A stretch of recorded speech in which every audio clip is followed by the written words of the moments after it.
구원의 조건과 조사심판. 즉 이거 말은 무슨 말이냐. 조사심판이 마지막 구원의 관문이냐 이 말이에요. 조사심판을 꼭 통과해야지만 구원에 들어가는가. 조사심판과 교회 안의 구원론 한번 볼게요. 자, 조사심판은 예수님이 승천해서 하늘의 첫째 간 들어가서 중보자로 계시다가 1844년 지성소로 들어가서 조사심판을 한다. 조사심판을 마치면 재림이다. 예를 들면 그것이 하나 있어요. 또 하나는 아니다. 예수님이 승천해서 보좌인 지성소로 직접 들어가셔서 지금까지 대제사장으로 중보를 한다. 그러니까 중보하는 일을 마치면 재림한다. 여러분 뭘 갔을 거예요. 조사심판을 해야 재림이다. 그러나 성경이 말하고 있는 또 다른 이야기는 승천해서 지성소로 바로 들어가 있어서 하나님 보좌에 앉아 계시다. 거기서 계속 중보하신다는 거예요. 그러다 중보가 언제예요? 찾는 사람이 없으면 어떻게 된다? 마친다. 그러면 예수님 오신다. 자, 이게 교회는 이 조사심판이 있고 성경은 이렇게 말하지 않고 있다. 그러니까 조사심판의 구원의 이 관문인가 하는 문제를 여러분 한번 보실 필요가 있다는 거죠. 조사심판은 예수의 증거와 관련된 구원의 근본이냐 아니면 신앙을 잘하려는 애씀이냐 이런 문제들. 이 십자가에서 다 구원이 이루어졌는가 하는 이런 문제들입니다. 여러분, 성경 복음에는 우리의 구원과 이 모든 것들은 다 믿음이 근거입니다. 의인은 믿음으로 말미암아 살리라. 어느 정도냐면 로마서 4장 5절에는 이를 아니할지라도 경건치 아니한 자를 의롭다는 자를 믿는 이를 하나님은 이렇게 의롭다. 이만큼 완벽하게 심판이 아니라 하나님을 믿음으로 구원에 들어간다고 하는 이런 부분들이 이렇게 이 성경에 나와 있는 구원관이죠. 그러나 조사심판의 구원은 아니죠. 죄인의 구원은 십자가에서 다 이루어진 것이 아니에요. 재림 전에 조사심판을 통해서 완성됩니다. 왜냐하면 조사심판은 하늘에 들어가는 자격을 뭐하기 때문에 심사하는 것이에요. 그래서 교회 이 교리 집에는 이 심판을 마친 사람들, 이 심판이 어떻게 되는가? 예수님을 믿는 사람들을 구원하기 위한 심판이래요, 이제. 이게 또 옛날 구원하고는 좀 많이 달라져. 왜냐하면 조사심판 하도 공격받으니까 이 말을 좀 이렇게 변화시키죠. 조사심판이 뭐냐? 믿는 사람들을 구원하는 게 조사심판이요. 그래야 하나님의 의를 옹호한다. 그러면 이 조사심판은 다 떨어지는 사람이 없어야 되죠. 그런데 분명히 여러분 조사심판에서 품성에 조금이라도 흠이 있으면 다 이탈된다고 했잖아요. 근데 여기는 요 말대로 믿는다면 믿는 사람들은 다 구원을 받게 돼 있어. 그렇죠? 믿는 자들을 다 구원해야 그것이 하나님의 의다. 그러니까 지금 옛날에 말한 대쟁투에 말한 거하고 지금 이 교회 교리책에 말한 거하고 달라요. 그러면 뭐가 맞는 거예요? 뭐가 맞는 거?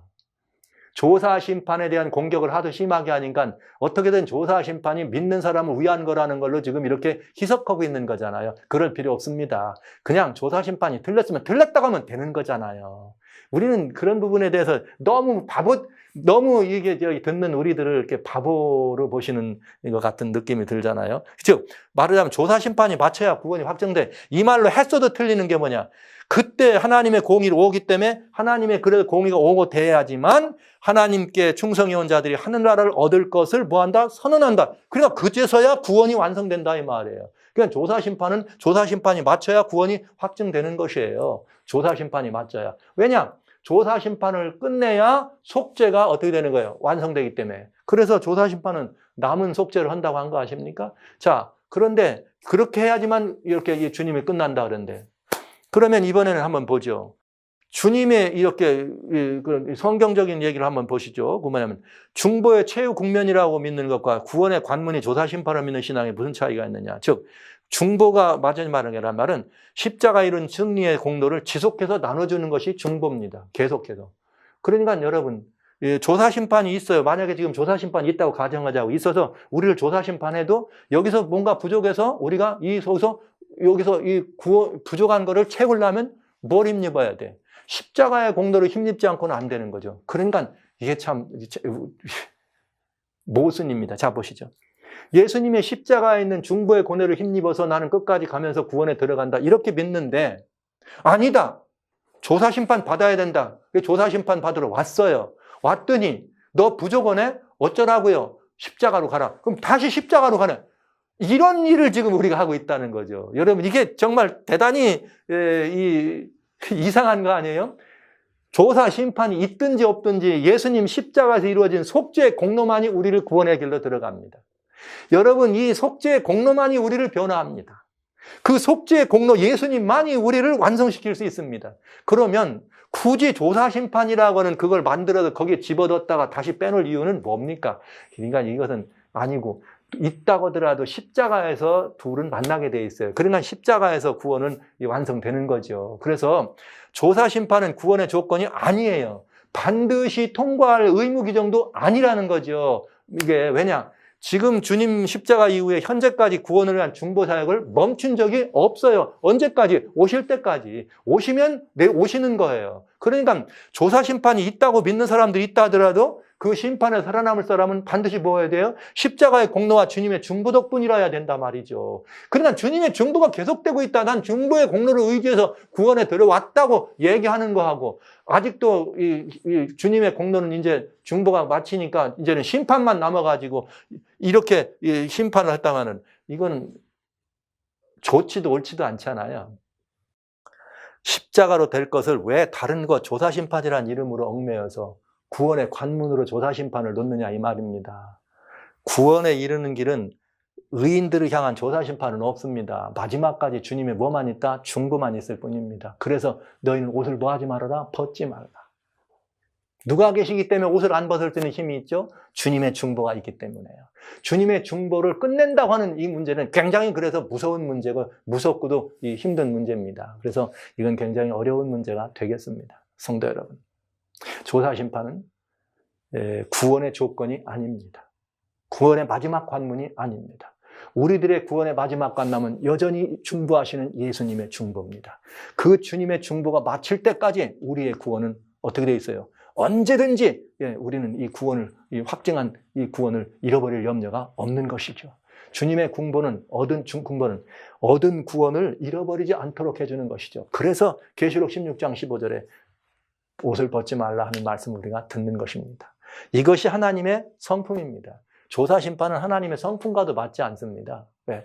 하나님은 사랑이라 하나님을 알지 못하는, 사랑하지 않는 자는 하나님을 알지 못해. 그래서 제가 이런 말에 아까 맨 처음에 말했잖아요. 우리가 하나님을 알고, 히브리서에 우리가 하나님을 알고 하나님이 또한 우리에게 아신 바 되었다. 우리가 하나님을 알고 또 우리가 하나님께 아신 바 됐다. 갈라디아서 처음 제가 여러분 말씀인데 이렇게 말씀드렸어요. 왜? 그 안 하나님이 사랑입니다. 하나님은 사랑입니다. 죄인의 구원은 바로 이 하나님은 사랑이라는 데서 기한합니다. 그런데 우리가 이 하나님의 사랑과 조사심판은 어떻게 조화를 이룰 수 있는가? 제가 재밌는 걸 한번 여러분들에게 보여드릴게요. 그러면 하나님과 사랑과의 관계, 범죄하기 이전의 아담은 하나님과 완전한 관계죠. 사랑의 관계죠. 의로운 관계예요. 그러니까 그런 관계였습니다. 그러니까 그런 관계에 있을 때는 심판이 있을 필요가 있다 없다? 심판이 있을 필요가 없죠. 완전한 관계니까.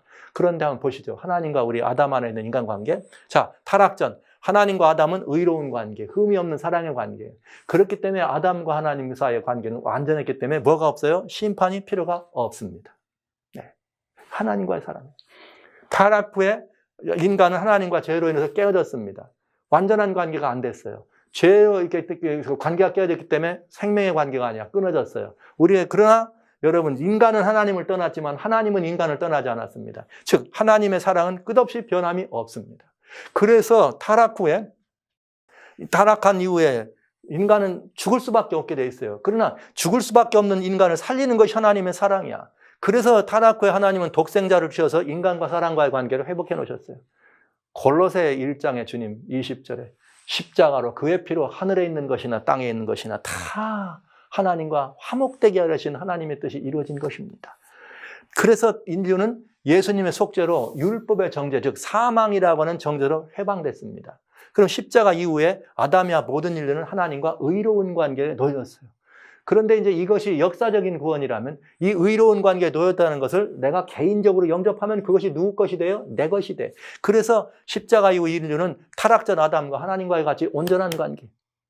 만약에 우리가 예수님 안에서 이루어지는 거예요. 이것은 무조건 예수님 안에서. 십자가 이후 모든 인류는 예수님 안에서 하나님의 자녀로 거듭나. 예수님 안에서 하나님과의 온전한 관계가 이루어져요. 왜? 예수님이 속죄했기 때문에.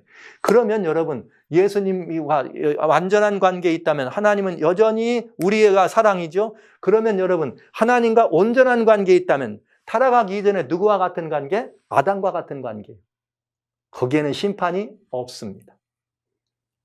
그렇기 때문에 우리는 요한복음 5장 24절에 내가 진실로 진실로 너에게 이르노니 누구든지 내 말을 듣고 나 보내신 이를 믿는 자는 사망에서 영생을 얻었고 심판에 이르지 아니하고 사망에서 생명으로 옮겼다. 이런 표현을 들을 수 있는 거죠. 네, 여러분 이거요 대단히 중요한 말이에요. 그래서 주님은 뭐라 했나? 너는 내게로 돌아오라. 내가 너를 구속하였느니라.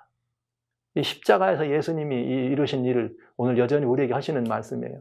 그런데 그래서 우리가 예수 안에 있으면 결코 정죄함이 없어요. 누구 안에서? 예수님 안에서. 그러니까 예수님 안에서는 정죄함이 없으니까 정죄를 안 했으니까 정죄를 받아야 벌을 받을 거 아니에요. 정죄가 없는데 무슨 벌을 받아요? 정죄가 없는데 무슨 심판이 있습니까? 예수님 안에서 정죄가 없는데 무슨 심판이 있어요? 여러분 엘렌 화이트 선지자 이렇게 말했습니다. 생애의 빌, 정로의 계단이죠. 73페이지.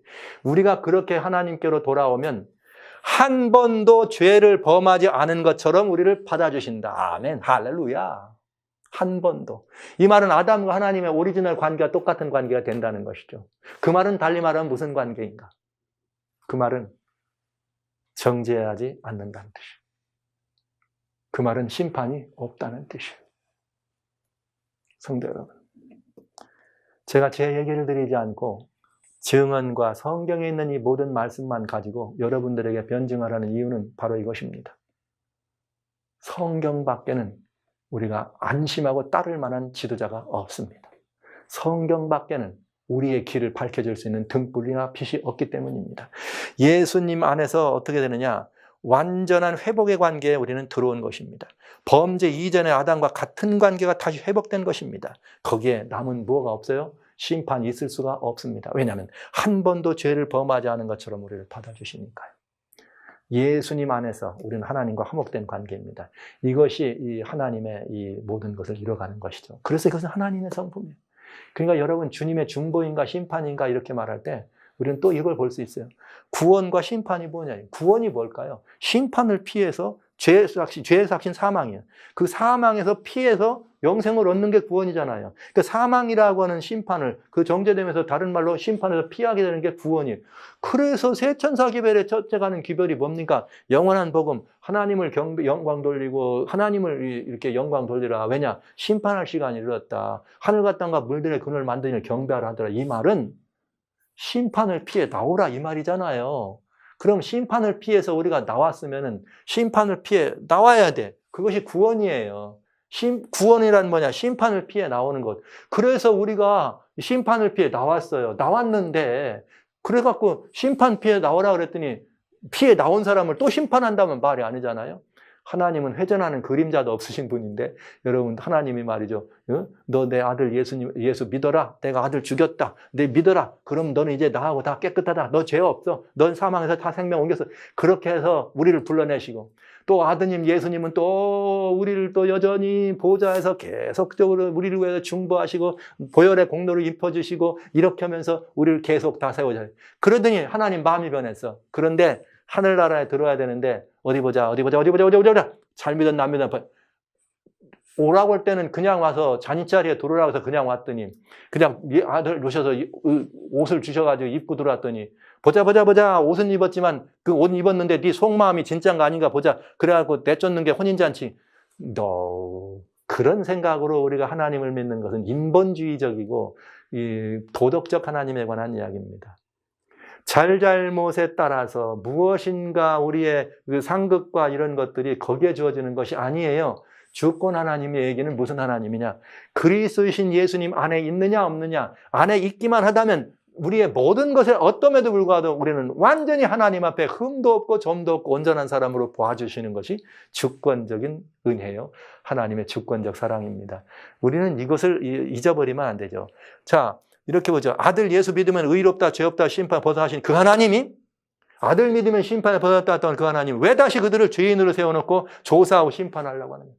이거는 하나님을 절대 주권자가 아니라 도덕 하나님으로 만드는 은밀한 명제에서 진행된 것이, 이거는 하나님이 구원이 주권적이 아니고 조건적이라는 것을 전제로 한 것입니다. 이건 어디서부터 시작하는 거냐? 사단이 하늘에서부터 한 것입니다. 조건적 하나님, 주권적 사랑의 하나님이 아니라 조건적 하나님.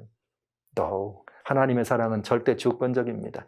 우리가 어떤 흠이 없고 이래서가 아니에요. 아들을 죽이셨기 때문에 그걸로 받아주시는 것이지. 이게 주권 하나님입니다. 그래서 이런 하나님의 이 주권적 사랑에 대한, 주권적 공의에 대한 오해요. 그리고 오해가 아니라 음해입니다. 이건 하나님의 성품에 대한 사단의 반역입니다.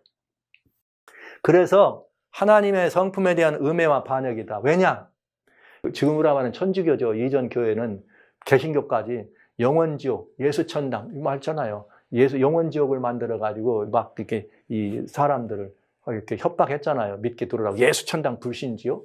그게 우리는 안 받아들이죠. 왜? 하나님을 그런 무서운 하나님으로 만들고, 이 사랑과 공의가 아니라 하나님을 두려운, 막 그냥 이 심판 하나님으로만 보여가지고, 하나님을 믿게 공포감으로 하나님을 끌어가는 거 옳은 일이 아니야. 옳은 일이 아니야. 그건 하나님 뜻이 아니에요. 사랑에 위배되는 거죠. 그래서 우리는 그걸 거절했거든요. 그랬더니 오늘 우리는 뭐라는 거예요? 조사심판을 만들어 놨어요. 믿었어? 잘 믿었어? 그런데 너 이렇게 믿어갖고는 안 되지. 너 이렇게 믿어갖고는 무슨 소리야?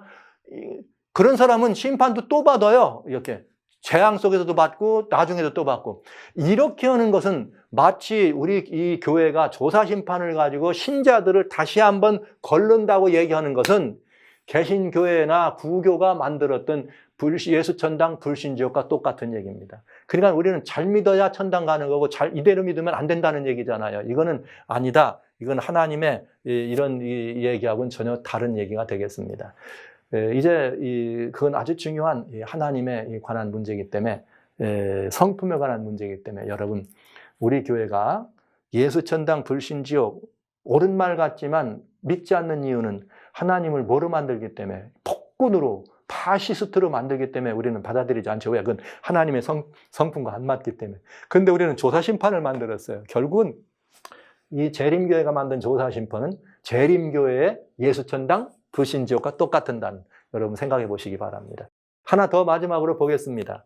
예수의 증거와 조사심판입니다. 이것도 아주 중요한 문제니까요. 마지막으로 이 문제를 좀 보겠습니다. 종교개혁 때와 개신교회, 여러분, 구교가 예수님의 십자가를 기반으로 해서 세워진 하나님의 교회입니다. 왜냐하면 계시록의 7교회가 비록 흠지고 타락했어도 하나님의 교회잖아요. 그런데 그들이 타락한 교회가 돼서 하나님을 이렇게 배도하고 하나님을 떠났지만, 여러분, 그때 뭘 허물었느냐? AD 364년에 공식적으로 하나님의 계명을 허물었고요. 공식적으로 하나님의 계명을 허물었고, 그 다음에 또 공식적으로 하나님의 계명만 허물은 것이 아니라, 그들은 이게 이 영혼 불멸이나 아니면 또 이렇게 이 제사권이나 중보권을 사제에게 맡기면서 뭐가 시작되느냐? 예수의 증거를 완전히 없앴습니다. 그래서 믿음으로 말미암아 구원 들어가는 것이 아니라 교회가 구원의 주체가 된 거죠. 저는 이걸 늘 교권 구원이라고 말합니다. 그것이 우상이지요. 말세 또 세워질 우상이기도 한 것입니다. 그런데 여러분, 종교개혁이 일어나면서 무너지고 망가진 예수의 증거, 오직 예수님을 믿음으로 구원에 들어간다고 하는 예수의 증거가 회복됐습니다. 종교개혁자들은 하나님의 오직 성경과 오직 예수 믿음이었습니다. 그래서 솔라 스크립추라 솔라 피데였는데, 예수의 믿음으로 들어간다는 예수의 증거는 회복했어요. 그러나 개신교회가 솔라 피데라고 하는 말은 됐지만 솔라 스크립토라, 즉 오직 성경이라고 하는 말씀으로 성경으로 돌아갔지만 그들은 하나님의 계명을 온전히 회복하지는 못했습니다.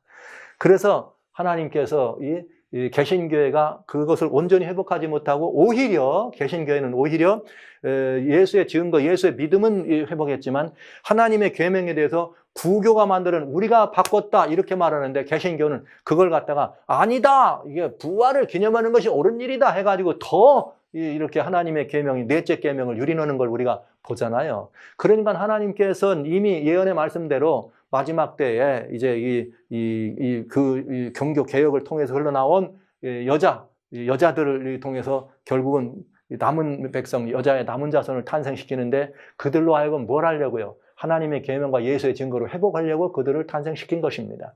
그래서 여자의 남은 자손이 있는 것이고, 재림교회는 우리가 그 사명을 받은 여자의 남은 자손과 역할하는 하나님의 계명과 예수의 증거를 가진 교회다 하면서 그 사명을 감당할 교회입니다. 자, 그런데 이 재림교회가 뭘 또 근거를 했느냐? 하나님의 계명인 10계명 가운데 망그러졌던 네 번째 계명을 회복하는 쾌거를 일렀어요. 1844년부터 안식일이 토요일이고 제4계명인 첫째 날이 아니고 일곱째 날이라는 사실을 1844년 봄부터 이제 우리는 안식일을 회복하는 그런 증거하는 운동을 전개하게 된 것이죠. 그래서 하나님의 계명이 완전히 회복되고, 이것이 우리 모인 것이 주로 장감침 3대 교파였었으니까, 이 개신교회는 이미 예수의 증거를 가지고 있어서 하나님의 계명과 예수의 증거를 가지고 있는 사람들이 드디어 탄생해서 마지막 역사를 주관하도록 돼 있던 것이 하나님의 예정표였고, 그 사명을 받아 감당하려고 태어난 마지막 7번째 시대의 교회가 라오디게아 시대가 되겠습니다. 그런데 이렇게 개신교회는 중세가 무너뜨렸던 하나님의 계명과 예수의 증거 가운데 예수의 증거는 회복했지만 하나님의 계명을 더 유린하는 쪽으로 들어갔어요. 그런데 재림교회가 하나님의 계명과 예수의 증거를 완전히 회복하는 사람으로 태어났는데, 하나님의 계명은 또 이번에는 개신교회가 뭉그러뜨리는 하나님의 계명을 또 완전히 회복을 했는데 예수의 증거는 어떻게 됐습니까? 이게 문제가 되는 거죠. 그래서 이 재림교회, 이 교회는 하나님의 계명을 회복한 이 교회로 섰어요. 그러나 하나님의 계명을 회복한 교회만이 아니라 예수님의 증거, 예수의 증거도 회복하는 교회가 돼야 되잖아요. 그런데 이 예수의 증거는 재림교회에서 회복이 되고 있는가? 그런데 이 문제를 봐야 되지 않겠습니까? 하나님의 계명하고 조사 심판하고는 이게 좀 거리가 있는 것이기 때문에 조사 심판 문제는 예수의 증거와 관계에 있어요. 이건 아주 중요한 교회의 전립과 존재의 목표와 사명과 관계에 있습니다. 아주 중요합니다. 예, 이제 그 말씀을 짧은 시간 드리려고 하는 것이죠. 자, 이제 문제는 뭐냐?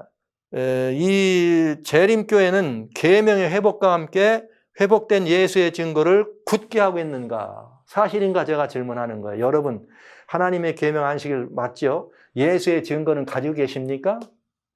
어디 계세요? 어디 가지고 계세요? 여러분의 심령에 가지고 계십니까? 아니면 여러분 어디 책꽂이에 가지고 계십니까? 여러분 교회 역사 어디에 가지고 계십니까? 여러분 예수의 증거 어디 있어요? 예수의 증거는, 조사 심판은 바로 이 예수의 증거와 깊은 관련이 있습니다. 왜 그런가? 조사 심판은 실패한 재림운동의 변명으로 나온 교리입니다. 재림교회 중치적 교리가 되어 있습니다. 그렇다면 여러분, 그래도 상관없어요. 변명으로 나왔더라도 조사 심판은 예수의 증거를 공고히 하는 틀림없는 진리인가? 이건 대단히 중요한 문제입니다. 따져봐야 합니다. 왜냐하면 이 마지막 교회는 예수의 증거를 회복하는 교회가 돼야 되니까요. 그러나 이미 예수님의 증거, 하나님의 계명은 회복됐습니다. 남은 것은 예수의 증거인데 예수의 증거가 회복됐느냐 하는 것입니다. 근데 이 예수의 증거를 회복하는데 가장 장애가 되는 게 뭐였는가? 내부적으로. 외부적으로 안식일을 선포하는데 가장 장애가 되는 것은 조사 심판이에요. 내부적으로 예수의 증거를 회복하는데 가장 치명적인 병을 일으킨 게 조사 심판이에요. 자, 왜 그런가? 지금부터 말씀을 드릴까 합니다. 하나님의 계명 회복 차원이 아니라 예수의 증거를 높이 드는 차원의 문제입니다. 개신교회가 하나님의 계명에 대한 배도를 더 공고히 한 것처럼 혹시 재림교회는 예수의 증거를 중세의 배도로 돌이키는 그런 또 다른 배도로 돌아가는 그런 일을 행하는 것은 아닌가? 매우 중요한 것이에요. 이걸 따져보는 것은 정말 우리가 아주 중요한 일입니다. 왜? 이 조사 심판은 예수의 증거와 관련 있는 문제이기 때문에 그렇습니다. 여러분, 이건 아주 중요한 문제입니다. 조사 심판은 예수의 증거와 뗄 수 없는 관계에 있다는 사실. 이건 아주 중요한 문제입니다. 여러분, 왜 그런가? 지금부터 보시겠어요? 예수의 증거가 뭐냐?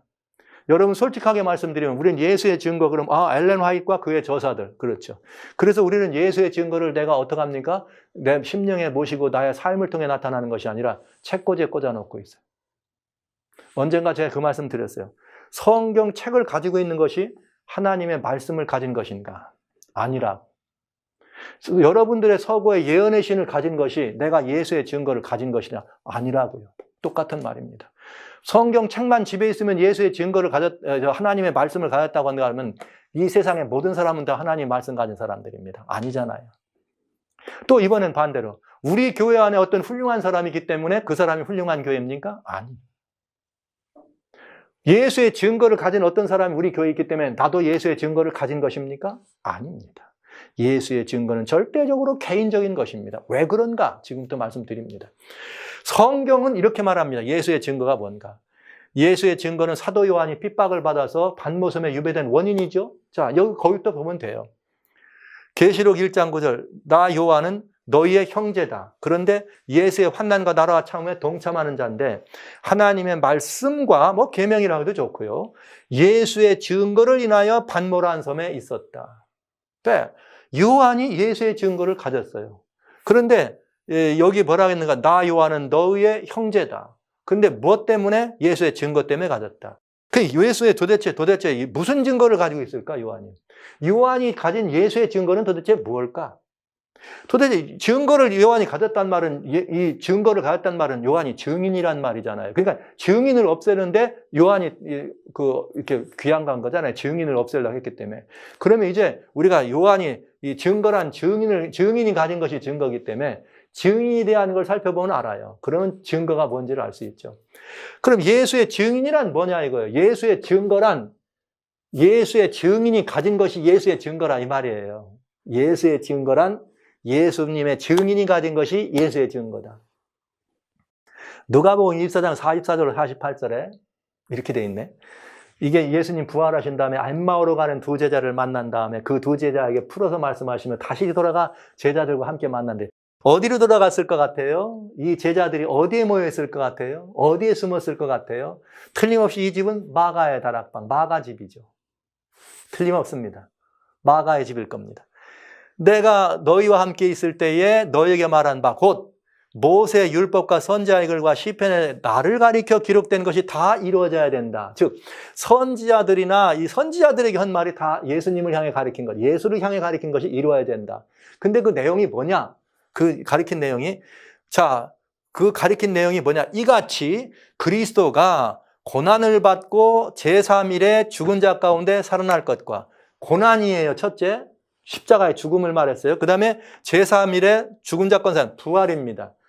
그런 이후에 그의 이름으로 죄사함을 얻게 하는 회개가 예루살렘부터 시작하여 모든 족속에 전파될 것이라 기록됐다. 어디에? 율법과 선지자들과 시편에. 예수님의 십자가와 부활과 그때로 부활의 공로가 이제 펼쳐져서 모두를 죄를 끄는 중보죠. 그러니까 이것이 이루어져야 된다고 했다.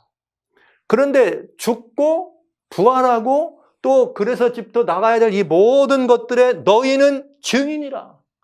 그러니까 예수님의 제자들이 뭘 봤어요? 예수님의 고난을 봤어요. 십자가를. 예수님의 부활을 이렇게 보았잖아요. 사실은 거기 목격하고 있었는데 바보같이 도망쳐서 그랬죠. 어쨌든 부활한 예수님을 보신 거예요.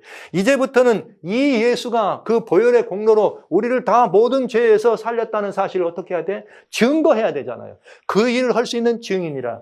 이게 예수의 증인이에요. 예수님의 증인. 그런데 여기 세 가지 중요한 원리가 있어요. 1번, 그건 뭐냐? 예수님에 대한 성경의 모든 예언이에요. 예수의 증거 속에. 그 다음에 그 예언대로 뭐예요? 고난, 십자가에 죽으신 증거, 속죄의 공과죠. 그 다음에 부활로 하심으로 말미암아 우리를 의롭다 할 순간 칭의에, 즉 용서예요. 모두를 죄값을 치르시고 부활하심으로 우리가 다 용서받은 사람이 되고 그 다음에 죄사함을 얻게 하는, 그런 다음에 주님의 부활의 공로로 중보하셔서 올라가셔서 중보죠. 은혜의 보좌에 앉으셨기 때문에 모든 누구든지 주님의 보혈의 공로를 힘입도록 하시는 중보의 공과, 이것이 두 번째예요. 세 번째는 뭐냐? 이거를 전파할 사람들을 증인이라 했다 이 말이에요. 이 사실을 뭐 할 사람들을? 전파할 사람들. 요한은 바로 누구예요? 이 증인이었습니다. 그런데 이 말의 중요한 건 뭐냐? 이 말은 여기에 나와 있는 것이 이 증거잖아요. 이 증인들이 가진 증거, 예수님의 십자가 이루어진 증거. 근데 이 증거들은 누가 전해줬다? 이 증거들은 예수께서 직접 선지자들을 통하여 미리 말씀하셨다. 이렇게 돼요. 정말일까요? 이 증거는 예전부터 계속 내려온 것일까요? 예수의 증거가 무슨 십자가에서만 이루어진 게 아니거든요. 보시죠. 베드로전서 1장 10절로 12절. 이 구원에 대하여는 너희에게 임할 은혜를 예언하던 선지자들이 부지런 연구하고 부지런하면서 자기 속에 계신 그리스도의 영이 누구예요? 선지자들의 심령 속에 그리스도 예수님의 영이 작용하셔서 자기 속에 계신 그리스도의 영이 그 받으실 예수님이죠. 고난과 후에 얻으실 영광, 부활이죠. 고난과 부활을 미리 증거했다. 누가? 선지자들이. 근데 선지자들이 사실은 증거했지만 누가 한 거예요? 예수님의 영이. 그러니까 예수께서 직접 내가 이렇게 할 거라고 선지자들 통해 말씀하셨다 이 말이에요. 선지자들이 그걸 계속 얘기했다 이거죠. 그래서 이게 뭐냐? 어느 시 어떠한 때를 지시하는지 상고하거나 이 섬긴 바가 자기를 위한 것이 아니고 너희를 위한 것이야. 우리를 위한 거다. 그래서 계시로 알게 되었으니 이것은 하늘로부터 보냄을 받은 성령을 힘입어 복음을 전하는 자들. 나와요? 성령을 힘입어 복음을 전하는 자로 이제 너희에게 고한 것이요 천사들도 살펴보기를 원하는 것이다. 예수의 증거란 성령을 힘입어 복음을 전하는 자들에게 그들에게 주님이 주신 것이에요. 근데 그 주님이 주신 것이 뭐예요? 예수님의 고난과 받으실 영광, 십자가와 부활과 중보입니다. 이것이 선지자들의 하나님의 성령의 감동을 입어서 지속적으로 얘기해 온 것이고 또 지속적으로 얘기할 뿐만 아니라 이제 그것들을 우리들한테 전해주고 그 일을 하라는 거죠. 이게 분명한 예수의 증거예요. 성령을 힘입어 복음을 전하는 들이 가진 예수의 증거예요. 사실 이것은 예수님이 직접 그리스도의 영이 선지자들 속에서 자기에 대해 증거하는 것이라고요. 자기에 대해서. 그래서 예수의 증거예요. 예수의 증거. 자기에 대해서 증거한 거. 그래서 이 증거는 그리스도의 예수님이 선지자들에게 자신이 대하여 하신 말씀이었고 선지자들은 그리스도의 영으로 충만한 사람들이었다. 이게 성령으로 힘입었다는 말은 그리스도의 영으로 충만한 사람들이었어요. 그것이 바로 예수의 증거입니다. 자, 그럼 보시죠. 그래서 요한이 그 발 앞에 엎드려 경배하려 하니 그가 나더러 천사예요. 나는 너와 및 예수의 증거를 받은 내 형제들. 요한만 예수의 증거를 가진 게 아니네. 누구도 갖고 있어요? 요한의 형제들. 형제들도 예수의 증거를 가졌네. 그런데 같이 된 종이다. 그러면서 천사도 나도 너와 같은 즉 예수의 증거를 누구도 가졌어요? 알고 보니까 천사들이. 그러니까 너와 및 예수의 증거를 받은 내 형제들이 누굽니까 여러분? 요한이 계시록을 기억하면서 형제들아, 누구 보고 형제들아 한 거예요? 그때 당시에 있는 에베소, 서머나, 버가모, 두아디라, 사데, 빌라델비아, 라오디가 교회 형제들만 보고 형제라 그랬습니까? No! 아닙니다. 역사적으로 그 시간 이후로도 그 당시의 세 일곱 교회만이 아니라 구속의 역사 속에 지금까지 내려오는 너희 말을 듣고 또 나를 믿는 사람들도 위함이라. 예수님 말씀하신 것처럼 제자들에게 너희만을 위한 것이 아니라 너희 말을 듣고 또 나를 믿는 사람들도 위함이다. 이렇게 말씀하셨잖아요. 그러니까 우리들도 누구예요? 예수의 형제, 요한의 형제가 되고 그런 요한의 형제들은 다 뭘 가져야 돼? 예수의 증거를 받아야 형제들이 예수의 증거. 그 예수의 증거가 뭐예요? 십자가의 고난이에요. 십자가의 증거. 부활의 증거예요. 그 삶을 통하여 부활에 뭐 해야 돼? 참여하고 연합해야 되는 거예요. 여러분 예수님의 십자가에서 우리가 같이 죽습니다. 그 다음에 예수님이 부활하신 것처럼 우리도 같이 어떻게 합니까? 부활합니다. 그래서 우리는 다 예수와 함께 죽고 다 예수와 함께 부활해서 그 부활에 참여해서 주님의 중보의 은혜를 힘입어서 날마다의 삶을 승리로 살아가는 이들이 가진 것이 예수의 증거예요. 책꽂이에 꽂아 있는 게 예수의 증거가 아니고 그건 누구냐? 예수님의 증거를 가진 엘렌 화이트이 그 증거 가진 엘렌 화이트이 증언한 내용들입니다. 그건 내 책꽂이에 있다 그래서 내가 증거를 가진 것이 아닙니다.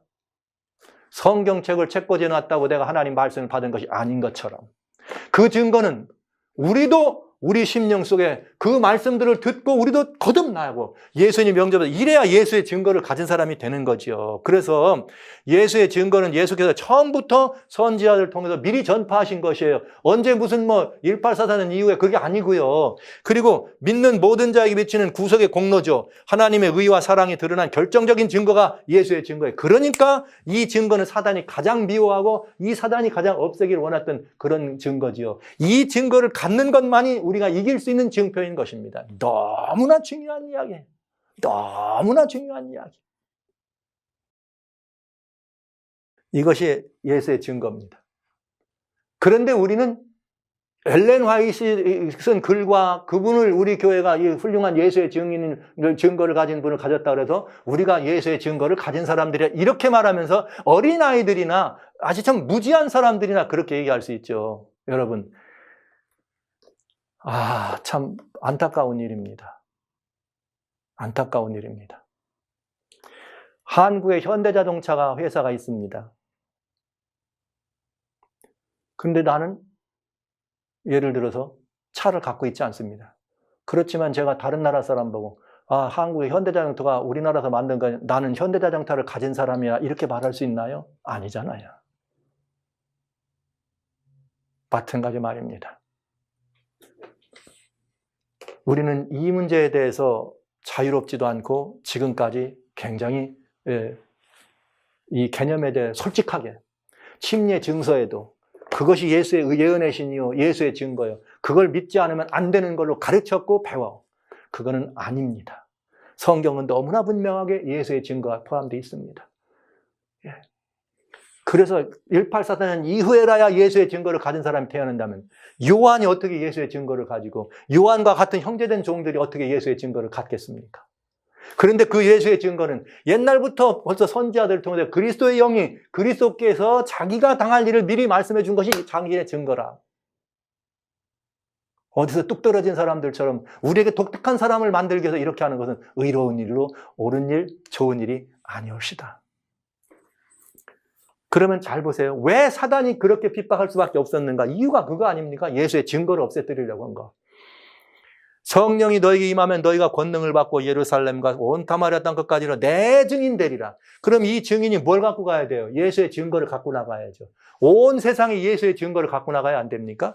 제자들이 증인으로 땅 끝까지 가져갈 증거가 뭡니까, 여러분? 예수님의 증거 아니에요. 십자가의 증거. 너희를 위해 돌아가셨다는 거. 부활하셨다는 거. 지금 하늘에 계시다는 거. 이게 제자들이 가져갈 증거 아닙니까? 그런데 여러분 보세요. 아까 누가복음에 그 제자들이 모였던 곳이 어디라고요? 마가의 다락방일 겁니다. 틀림없이. 왜? 왜냐하면 이 오순절일 때도 마가였고 거기에 있었으니까요. 마태복음 24장 14절에 이거 예수님의 직접 제자입니다. 천국 복음이 모든 민족에게 증거되기 위하여 온 세상에 전파되는 그제가 끝이. 천국 복음을 전파해야 된다. 온 땅 끝까지. 그런데 사도행전 1장 8절에 땅 끝까지 전파되는데 뭘 가져야 돼요? 누구로 나가라고요? 증인으로 나가라. 그러니까 뭘 가지고 나가라? 증거를 가지고 나가라. 근데 마태는 뭐라 그래? 이 천국 복음. 중요한 말이 있어요. 마태복음 24장에 예수님이 이것이 복음이다. 이런 말 한 적이 한 번도 없어요. 그냥 언제 오실 거냐 했더니 이게 재림의 징조를 말씀하시죠. 그런데 그 징조 속에 결정적인 징조로 뭐라 하겠는가? 이 천국 복음. 그럼 이 천국 복음이 뭡니까, 여러분? 천국 복음의 내용이 거기 설명되어 있잖아요. 그럼 그게 뭡니까? 예수 그리스도 아닙니까? 그게 예수의 증거죠. 보시죠. 마가복음은 바로 그 다락방, 마가의 다락방에 있는 다락방 주인 그 아들이죠. 그가 뭐라 하겠는가? 가라사대 너희는 온 천하에 다니며 만민에게 복음을 전파하라. 여러분, 예수님은 그들에게 뭐라고 말했는가? 바로 그 방에서 너희는 이 모든 것들의 증인이라. 이 모든 것이 뭡니까? 예수님의 증거죠. 그랬더니 요 마가는 뭐라고 기록해요? 그 방 그 자리에 너희는 가서 천국 복음을 전하라. 온 천하에 다니며 만민에게 복음을 전하라. 예수의 증거는 바로 천국 복음의 액기스입니다. 예수의 증거는 바로 천국 복음의 액기스여 모든 민족에게 전파될 복음입니다. 이것이 예수의 증거예요. 근데 우리는 이 예수의 증거를 뭐라 그래요? 책꽂이에 있는. 이렇게 하면 이거는 성경을 완전히 우리가 이렇게 이 어긋난 길로 이끌어가는 그런 흐름이라고밖에 볼 수가 없죠. 땅끝까지 전하신 천국 복음. 이 천국 복음이고 예수의 증거입니다. 그래서 사단은 중세를 지나면서 바로 이 예수의 증거를 없애려고 한 것입니다. 예수의 증거를 없애야 예수님을 못 보게 한 거죠. 그래서 종교개혁자들을 통해서 결국은 순교자의 피에서 예수의 증거를 회복한 거예요. 믿음으로 회복하는. 그래서 십자가에서 오직 죄의 용서함은 있습니다. 예수 우리를 위하여 부활하셨습니다. 우리는 거듭났습니다. 이제 주님께서 우리를 위하여 뭐 하십니다? 중보의 제사를 쌓고 있습니다. 이 중보의 제사를 지금 드리고 있다고 하는 사실을 알려주려고 성소 기별을 우리한테 주셨는데 우리는 그 중보가 1844년에 끝장나고 이제는 다시 뭐라 그러는 거예요? 심판을 한다고 하니 이 얼마나 무서운 이 정말 이 그릇된 이 복음입니까? 지금 이것이 어떻게 돼야 되는데 땅끝까지 그냥 퍼져나가야 되는데 뭐 하고 있다고요? 심판받고 있다고. 남은 무리의 사명이 뭐냐면 이 예수의 증거로 만민을 불러서 하나님께로 돌이키는 거예요. 우리 조사심판 교리가 예수의 증거를 굳게 하는 교리입니까? 지금까지 잘 봤더니 어때요, 여러분? 하나님의 계명과 예수의 증거가 우리 교회를 통해 충분히 드러납니까? 안식일은 잘 드러나는데 안식일을 전할 수 없는 이유가 뭐 때문에 그래요? 조사심판 때문에 그래. 그런데 우리가 또 안에서 우리의 신앙이 더 성숙되고 더 멍벙벙 잘해야 되는데 가만히 봤더니 우리가 복음의 사람이라고 말은 하지만 아직도 구원의 확증도 없네. 뭐 때문에 그래요? 조사심판 때문에 그래. 여러분, 이렇다면 조사심판이 전해야 될 복음입니까? 지금 어떻게 해야 될 복음입니까? 예수의 증거가 예수는 십자가에서 이루어진 증거가, 조사심판은 뭐라 그래요? 제가 이 오할렐 크루제 글을 읽으면서 깜짝 읽은 게 있어요.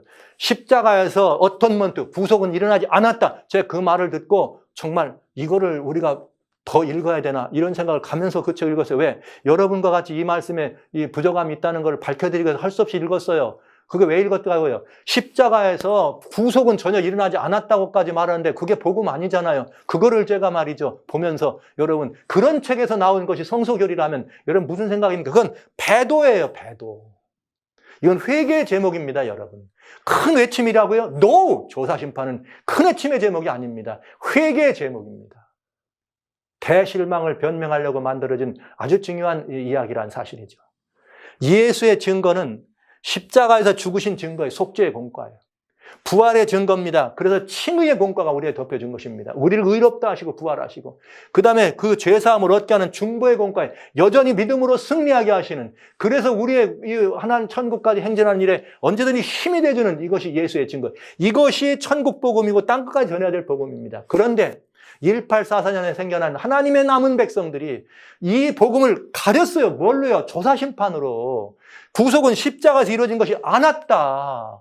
그리고 뭐라고 했는가? 1844년 때는 조사심판에서 안 됐기 때문에 그 남은 구속을 이뤄야지만 어떻게 된다? 구원이 확정된다. 이게 우리들 가르침 아닙니까? 그러니까 그 다음에 구원이 선언된다 그랬으니까 이 구원이 선언된다는 말이 확정된다는 말 아니에요. 그러니까 아직도 구원이 확증이 없다는 거죠. 그러니 어떻게 우리가 나가서 이 일을 전해? 사도 바울처럼 어떻게 그렇게 살 수가 있습니까? 베드로처럼 어떻게 십자가에 거꾸로 달리는 형을 얘기할 수 있겠습니까? 구원도 못 얻은 사람이, 지금 살지 못 살지도 모르는 사람이,